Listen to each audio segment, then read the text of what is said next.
for inviting me. The bio is already in the program, so why read it at all? And the fact that you have invited me must suggest that I qualify to address you. So let me say how glad I am to be present with you this morning. I've put together notes which will be availed to you, which speak in detail to the subject that you invited me to speak about. So what I'll do during this engagement is not to give you a typical keynote, but simply to, in an eclectic fashion, speak to some of the key issues that I think are relevant to an engagement such as this, and sensitive to the fact that your overall theme is about climate change. It is important to note what the world has been doing about climate change for a long time now. And those of you who are involved in the area of survey will remember that the world started worrying about the climate as early as 1972.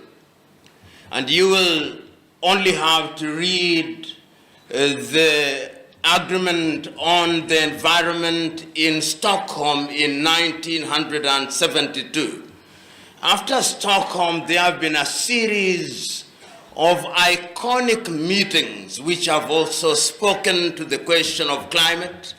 You'll remember Rio 1992.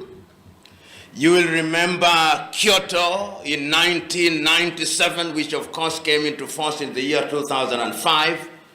You'll remember Paris in 2015, 2016. And of course, you'll also remember the series of the Conference on Parties of the UN Framework Contract on, or rather Framework Convention on Climate Change, the last of which was held, I believe, early this year in Sharm el-Sheikh in Egypt, and the 28th, which will be held in the United Arab Emirates in the month of November 2023. Within the African continent, we have also seen those developments. If you look at Africa Agenda 2063, which came into being in the year 2013, you will see that there is, in fact, an Africa framework on climate change and resilience strategy, which covers the year 2022 and will be in force up to the year 2032. And within the international arena, of course, we are aware of the Sustainable Development Goal number 13, which speaks to climate change. So that the whole question of climate is one that has been with us. I was listening to the Secretary General of the United Nations just a few days ago, and he was talking about the boiling world, that the world has now reached a boiling point. And you only have to see the temperatures which are very extreme. If you look at the floods, only yesterday, Beijing, China, had rain of nearly 1 meter. And if you look at what is happening in terms of the heat, Mongolia recorded its highest temperature since they started doing the records. And so that this is an issue that is alive and real. Of course, that is not to say that we do not have climate change skeptics, people who believe that really this is just fiction. But if you look at the El Nino and La Nina phenomena that we have seen in the world in the recent past, it tells you that something is happening to the world. And it is in that context, therefore, that we must talk about a resilient leadership. And when one talks about leadership at any level, one must recognize, particularly when one is talking about these issues in the context of Africa, Africa is a continent that has a very large desert, the desert area and the unraveling of the Sahara Desert. Those of you who are keen students of geography will note, for example, that the Lake Chad Basin, the Lake Chad contracted by almost over 30%. And you can imagine the impact that it has had on the Chad Basin, the fishing communities. And if you go down south in the Namib Desert, And if you look at quite a number of areas which have marginal lands, the world is really going through a very difficult phase. Which then calls into question, what are we doing at the level of leadership, at the level of research? If you look at Africa today, and you look at the kind of money that we deploy into research, is less than 0.25% of our budgets, not our GDP. And if you look at the world now, if you look at researchers per million, you'll be shocked at how pathetic we are. Israel leads the world, and I think to 1 million, Israel has nearly anything between 6,500 to 6,980 researchers per million. If you come to Africa, you come to countries, I think South Africa is leading in this regard, with about 500 researchers per million, Kenya possibly 250. Nigeria, we should be leading in this regard, is below 100. And if you don't research, then you are engaged in voodoo. Because science has now demonstrated that there must be logic to what we are doing. And even those who are in positions of leadership must be individuals who are dictated and governed by science. And Africa has been going through a series of factors and a series of agreements over the year. I remember that when Africa, for example, Africans sat in Lagos in 1980 and came up with the Lagos Plan of Action, which was to be the blueprint of how Africa was going to develop in all spheres. The Lagos Plan of Action came and was never implemented.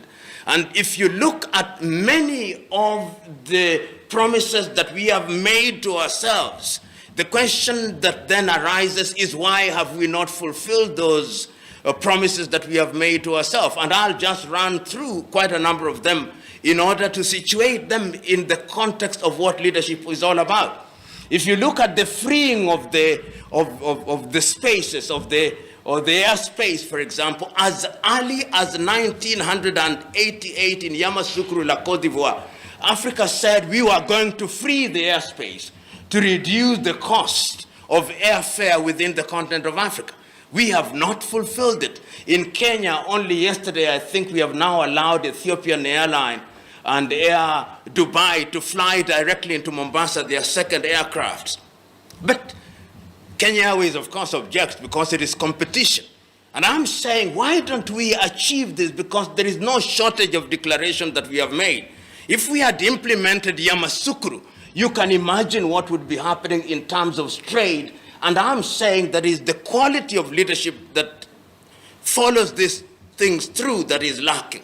If you go into the area of medicine, for example, in Abuja in the year 2001, Africans met and said that we were going to spend 15% of our budget, not GDP, in health.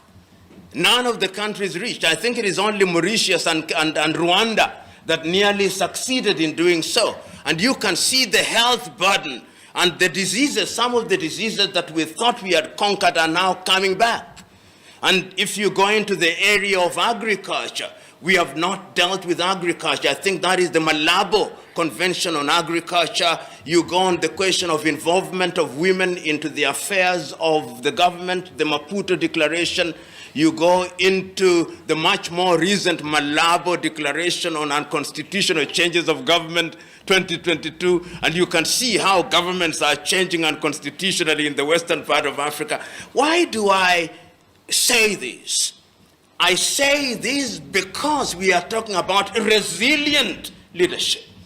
And you are leaders in your own right. When you come into the arena of survey, I was asking the CEO when I was coming here, what percentage of Kenyan land is properly surveyed? Leave alone those things that you are using chains to survey. Properly surveyed. And I dare say, and she said, that is not more than 30%. In the 21st century, and Kenya is one of the better countries. If you ask our rivers, have they been properly surveyed? The answer is no. If you ask both our territorial, on the farmer terra, on the land, the kind of survey, the land tenure systems that we have here.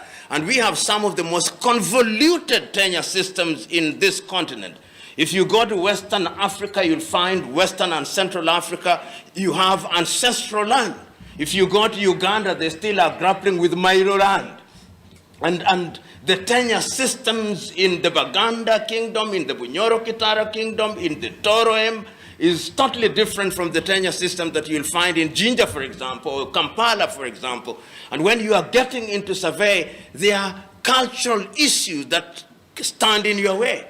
When we were doing the Constitution, you'll remember that some of the things that we grappled with was whether we should have communal tenure systems for forest dwellers like the Ogiek, for example. My good friend here talked about the Kaya, the traditional issues. How do you deal with them? You talked about Dongo Kundu. And all these issues that we are dealing with are standing in the way of our realization of the fuller potential of the utilization of land, because land is a major factor of production.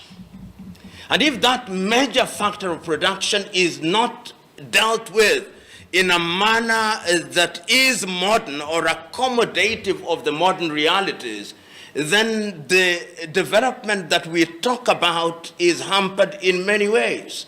And once again, one may ask, how does leadership and resilience come into play? And I'll be able to contextualize.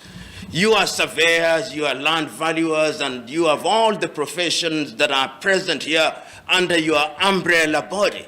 Where is the original sin that we are committing? The original sin is at the level of training. How are we training people at our universities and institutions of learning?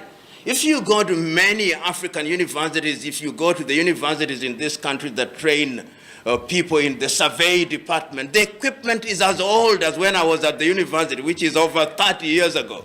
In other words, you are using things that are completely outmoded, competing with the Koreans who have gone into the realm of technology. You are competing with the Chinese, you are competing with the Europeans, you are competing, these are the people that you are competing with.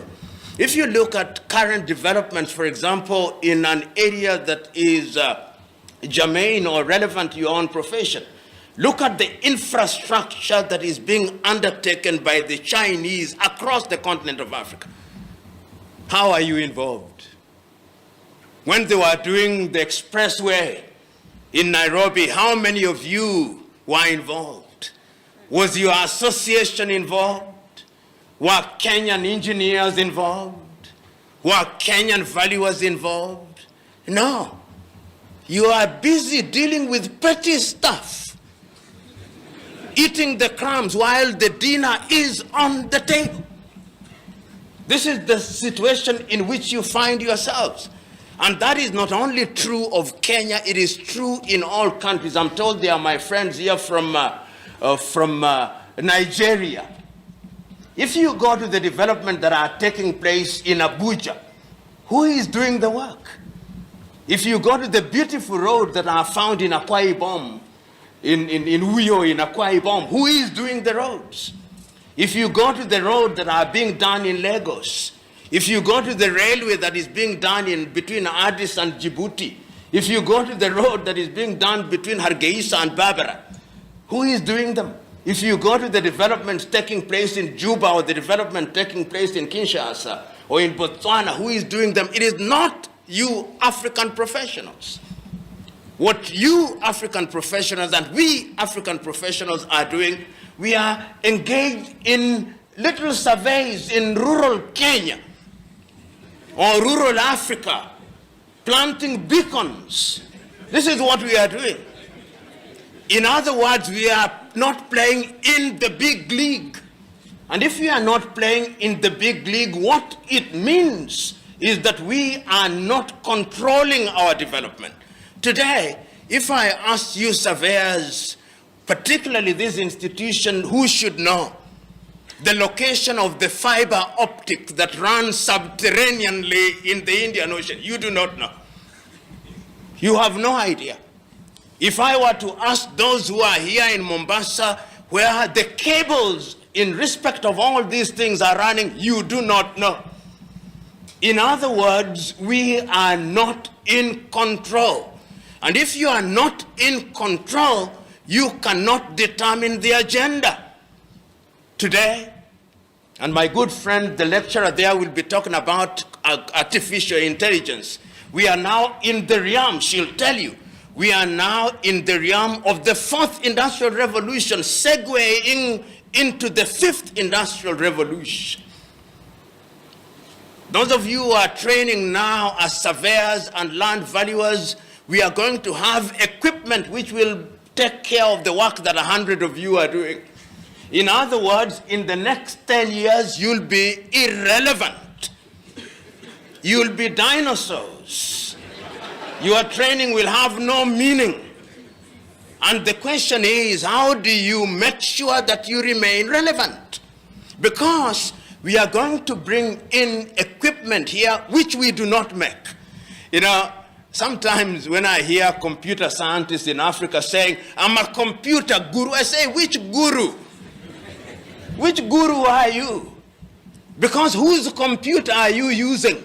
Says, I'm an expert on the internet. Whose internet? I'm an expert on cloud computing. Whose cloud?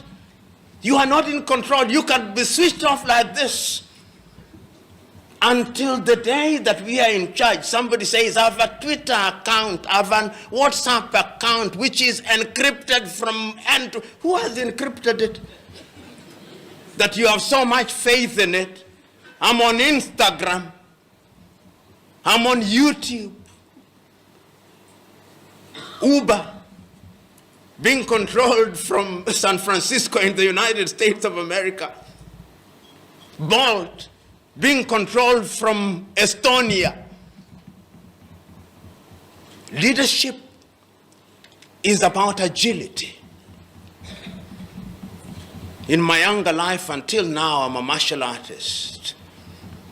And one of the greatest martial artists and philosophers is Bruce Lee, with his art called Jude Kunedu.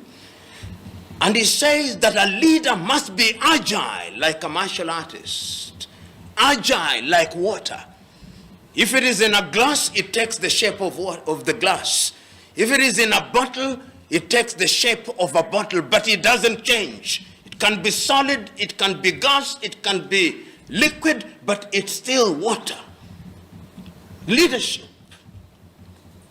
A leader must have vision. You've got to see the big picture. Do we have such leaders? Whether it's in the political arena, you are typical African so-called leader. I don't use leader when I'm talking about African politicians, because it's an insult to the word. Their agenda is thinking from one election to the other. No big ideas. You go to China, see big thinking. The Chinese are now thinking about how they will relate to Africa 100 years from today. 100 years from today. None of us will be alive. None of them will be alive. That is why you go to any serious university in Africa now, they have a Confucius Institute. They are here to take charge of your mind so that you begin thinking like Chinese. They are teaching your children, you of the middle class, your children, you now tell them learn English and learn Mandarin. Because they are creating leaders in their own image. You know, when there was the conference in Sharm el-Sheikh, the COPs 27, Nigeria had the largest delegation with 486 or thereabouts, followed by Kenya with 386 for thereabouts. China had 193 or thereabouts. The United States 186 or thereabouts. Half of the individuals from Nigerian and Kenyan delegation were dead weight who were shopping in Sharm el-Sheikh. They had no idea what was happening. So when they come, they are now waiting for the conference in United Arab Emirates on 23rd to 25th November this year. Yet some individual in some ministry in this country authorized that they go. And all of them possibly were traveling business class. Those are not leaders. Those are thieves. And when you have such individuals controlling your affairs, you can't go far. We consume technology in a very primitive way without context. There is something called Ardhi Sasa. Good. I started trying to enroll in it yesterday. I have not succeeded. Because they send me a pin. When I put it in, they say I'm too late, and I've done it immediately. Now, what about my semi-literate mother and grandmother in rural Africa? How are they going to consume Ardhi Sasa? Good on paper, but out of context. Every technology must be contextualized so that it has real meaning. Today, if you are borrowing money from a bank and you want to use that money quickly, registering a document in the land register in this country is a nightmare. And yet, you hear those in those sectors saying, we are ticking the box, we are now technologically savvy, we have heard this as a nonsense. If it doesn't work, it is complete nonsense. We should not be in the business of ticking boxes and feeling good. If you go to countries where these things are done, you can do it in the comfort of your sitting room. Let us consume technology in a manner that is within context. And you who are surveying, land is a very emotive issue. You know, you go to Kisumu, you go to Thika, you go to Kitengela, you go to Kilifi. See the many land conflicts that are there, double registration of land. How did that happen when you leaders were there? How? How did that happen when you have ethical standards within the survey and land valuation? How does it happen that a single piece of land is valued by 4 surveyors and one says it is 2 million, another one says it's 30 million, another one says it is 40 million? Is it voodoo or science? And we do this when the government is required to steal money through professionalism, you call it. Is that leadership? Leadership is about honesty. That is the point that I'm trying to make. That you are not a leader until you are honest. Leadership is about courage. And courage does not mean recklessness. It's about doing the right thing in a manner that is orderly. Are we courageous? Are you prepared to speak your mind without fear of consequence? He's lucky that you don't have the minister in charge here. If he was here, many of you here would be groveling, Mr. CS, Mr. CS. That's what we do in Africa. We see public officials and we go on a worship mode. And we don't tell them the truth. So somebody who is a CS, somebody who is a PS is being worshipped and you claim you are a leader. He's talking about the Kenya port, the port of Mombasa. The port of Mombasa is losing as we speak to Dar es Salaam, and he knows it. Losing to Dar es Salaam. Rwanda is preferring Dar es Salaam. Uganda is preferring Dar es Salaam. Eastern Congo is preferring Dar es Salaam. Burundi is preferring Dar es Salaam. Why? The question is, there's something that we are not doing. The leadership is not doing something. And the leadership must be told.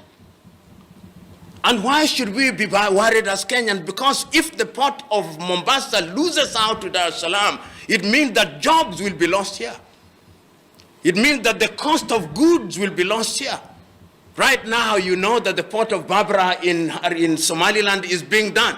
When the port of Berbera is finished, when Port Sudan is operating at full throttle, when Djibouti is operating at full throttle, when Beira is operating at full throttle, when Bagamoyo and Tanga is operating at full throttle, I fear for my port. I fear for my pot and therefore my country.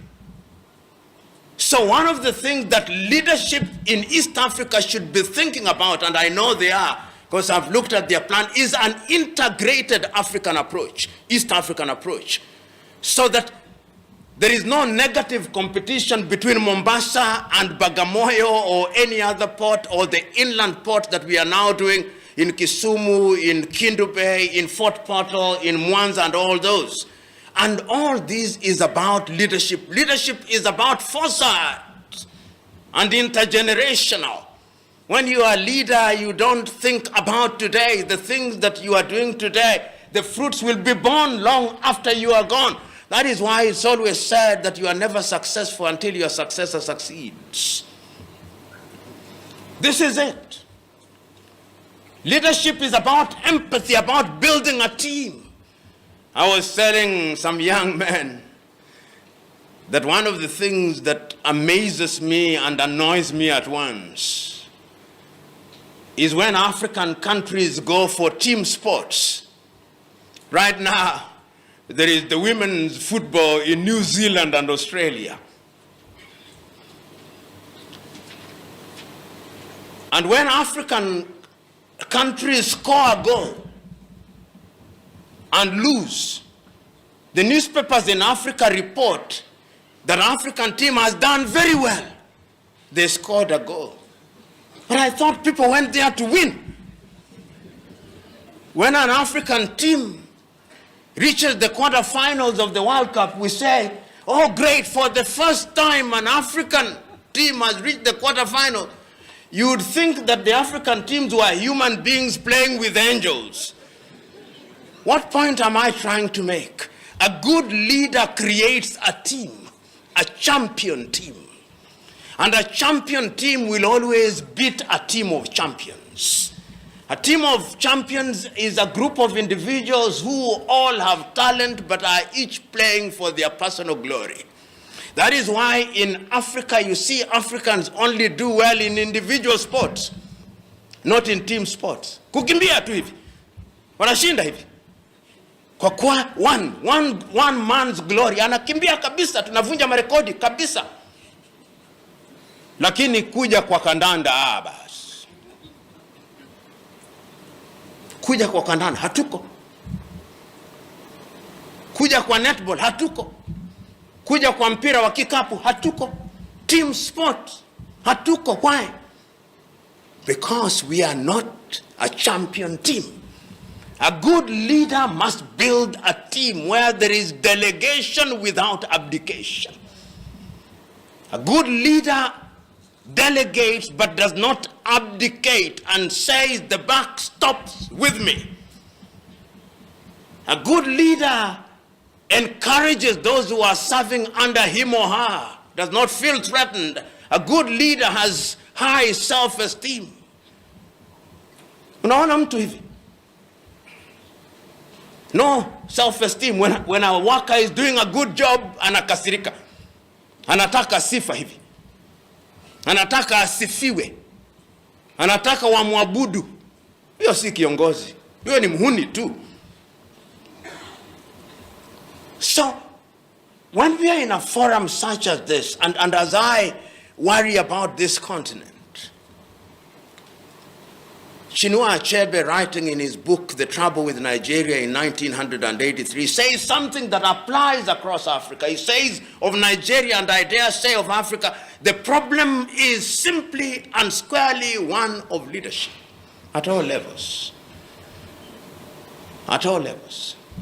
Any country you go to, and I visit all of them, most of them, I've visited 50 of them across this continent. Watu wanajiita viongozi hivi. When you hear what they are saying, watu wanapyora tu. Maneno machafu tu, viongozi. And they call themselves leaders. Somebody said that we are an agricultural country, are we?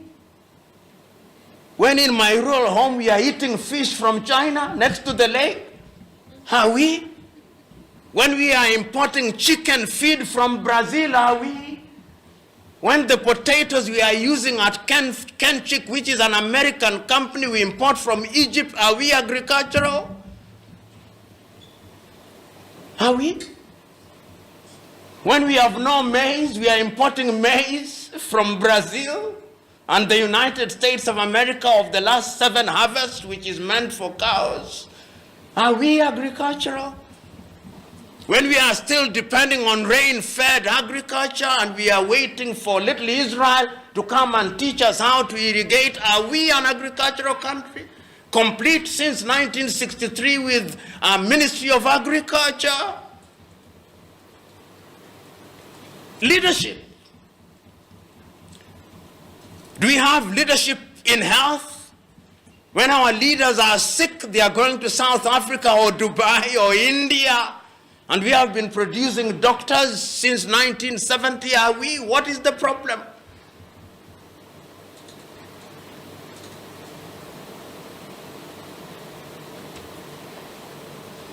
You'll shortly be going for tea. I want you to look at the items that you are consuming there. 50% of them are not from Kenya. Even the paper you are writing on is made in China. Leadership. Uongozi ndilo tatizo katika kila mahali.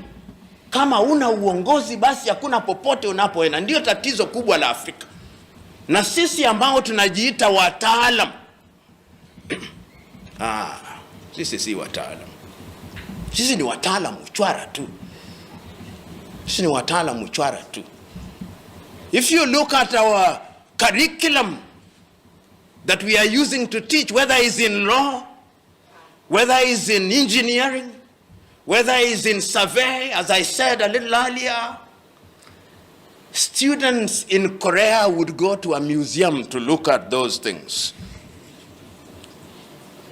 What then is, what must we do? How must we train our young leaders? The saying is that if you did not know when the rain started beating you, you will not know when it stopped beating you.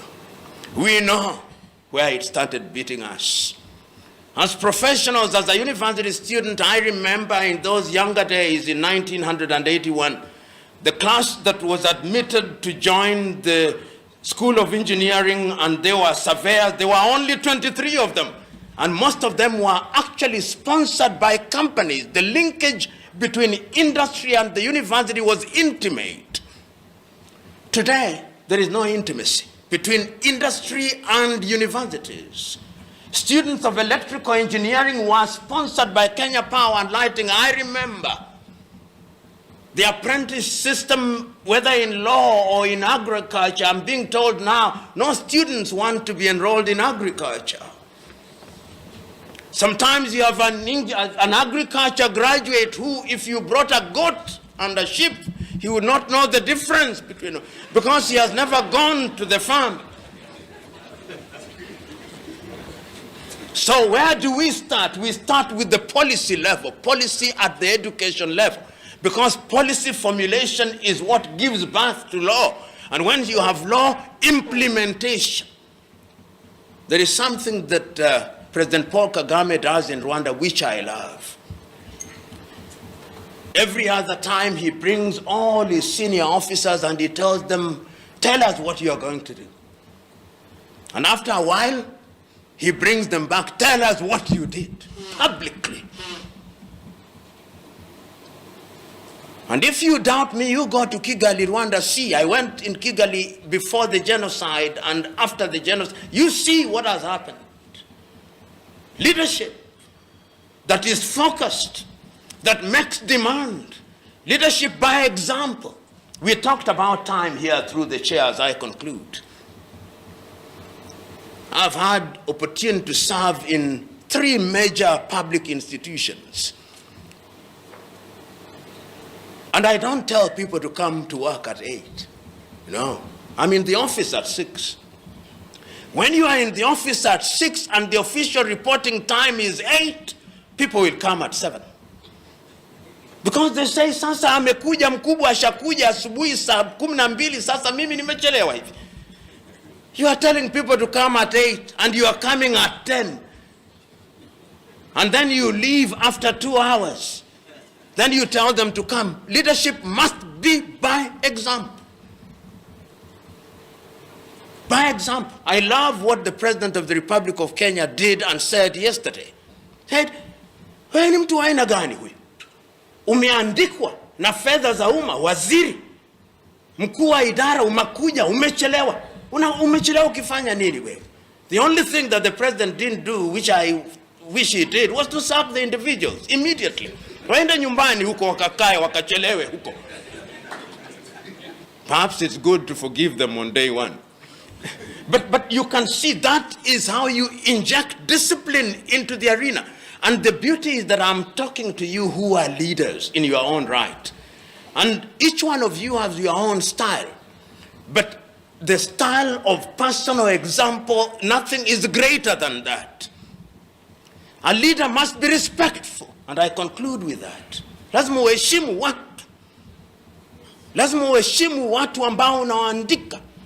Ukipata mtu ambaye, you know, there is a film that I want you to watch. It's called Gandhi. It's by Sir Richard Attenborough. It dramatizes the life of Mahatma Gandhi. It's the story I tell you, then I sit down. And the scene is at the ashram. And on that particular day, the wife of the Mahatma has been scheduled to clean the toilets. And she does not. And the Mahatma comes back and asks, why are the toilets not cleaned? Says, but I was scheduled to clean them, I'm your wife. And the Mahatma says, all the more reason. He almost becomes violent. And then the wife says, Kastuba, there's a book written about her called Kastuba, says, Babuji, I'll clean the toilets. And the Mahatma tells her, you either clean the toilet with joy or not at all. When he was then interviewed by Margaret Bockright of Life, he said, when all is said and done, perhaps the most important person is the toilet cleaner. Have you ever imagined that? You go to the toilet and you expect a clean toilet. All of us, even when we are here, do you ever think of a person who made it clean? We are going to consume tea here. You expect clean cups. Do you ever imagine who cleaned the cups? Respect to the smallest. He who is greatest amongst you must be your servant. In Africa, leadership is about mbwembwe na vingora. Viongozi wakija, mbwembwe na vingora. If a Kenyan cabinet minister was to enter here, you see a bunch of individuals, wide-chested, twice my size, coming and pushing everybody. Unauliza tatizo gani? We have invited the fellow, we are not just about to harm him.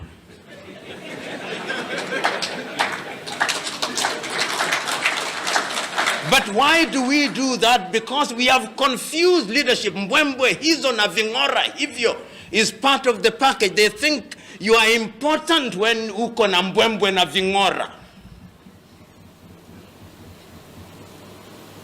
Leadership is about simplicity. Simplicity is the highest form of sophistication. You know, as I was coming this morning, I was sitting in seat number 11A. You know, 11A is closest to the business class. So the pastor, in his wisdom, came to extract me. Says, naomba unifuate tuende kule. Nikamwambia siwezi. Sikulipia. Walionialika wamenilipia hapa. Kama wangetaka niende kule wangenilipia.